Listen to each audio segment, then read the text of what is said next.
14ನೇ over ತನಕ ಆಡ್ಬೇಕು, 15ನೇ over ತನಕ ಆಡ್ಬೇಕು, ಆ ಒಂದು ಮೈಂಡ್ ಸೆಟ್ ಅಲ್ಲಿ ತೆಗೆದಾಕೊಂಡ್ ನಿಮ್ಮಿಂದ ಯಾರೋ ಇಣಿಕ್ ನೋಡ್ತಾವ್ರೆ. ನಮಸ್ಕಾರ ಸ್ವಾಮಿ. ಸರ್, ನನ್ನ ಹೆಸರು ಕುಶಾಲ್ ಅಂತ, ನಿಮ್ಮ ಅಪ್ಪಟ ಅಭಿಮಾನಿ. ಕುಶಲವೇ, ಕ್ಷೇಮವೇ? ಕ್ಷೇಮ ಸರ್.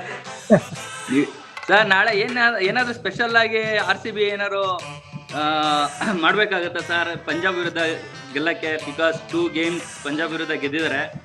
3rd ಮ್ಯಾಚ್ ತುಂಬಾ ಸ್ಟ್ರಾಂಗ್ ಆಗಿ ಬರ್ಬೋದು ಅಂತ ಅನಿಸ್ತದೆ ಪಂಜಾಬ್. ಏನಾದ್ರು ಅಲ್ಲ, ಏನ್ 2 ಮ್ಯಾಚ್ ಅಲ್ಲಿ ಮಾಡಿದ್ರಲ್ಲ ಅದೇ ಕೆಲಸ ರಿಪೀಟ್, ಕಟ್ ಕಾಪಿ ಪೇಸ್ಟ್ ಮಾಡಿದ್ರೆ ಆಯ್ತಲ್ಲ, ಒಂದು ಅಡ್ವಾಂಟೇಜ್ ಇದ್ದೇ ಇದೆಯಲ್ಲ. ಸೊ ಪ್ರೋಸೆಸ್ ಮೇಲೆ ಫೋಕಸ್ ಮಾಡಿದ್ರೆ ರಿಸಲ್ಟ್ ತಾನಾಗಿ ಬರುತ್ತೆ. ನಮಸ್ಕಾರ sir. My question is, who will call the toss? Rajat Patidar call ಮಾಡ್ತಾರಾ ಇಲ್ಲ ಶ್ರೇಯಸ್ ಕಾಲ್ ಮಾಡ್ತಾರಾ? ಟಾಸ್ ಬಹಳ ಒಳ್ಳೆ ಕ್ವಶನ್ ಇದು ಸರ್. ಪಾಯಿಂಟ್ಸ್ ಟೇಬಲ್ ಅಲ್ಲಿ ಯಾರು ಟಾಪ್ ಇರ್ತಾರಲ್ಲ ಅವರೇ ಟಾಸ್ ಹಾಕೋದು, ಕೂಗೋದು ಕೆಳಗಡೆ ಇರೋರು. ಸೊ ಗೆದ್ದಿರೋರ್ಗೆ ಟಾಸ್ ಹಾಕೋ ಒಂದು ಇದಿರುತ್ತೆ, ಪ್ರಿವಿಲೇಜ್ ಇರುತ್ತೆ.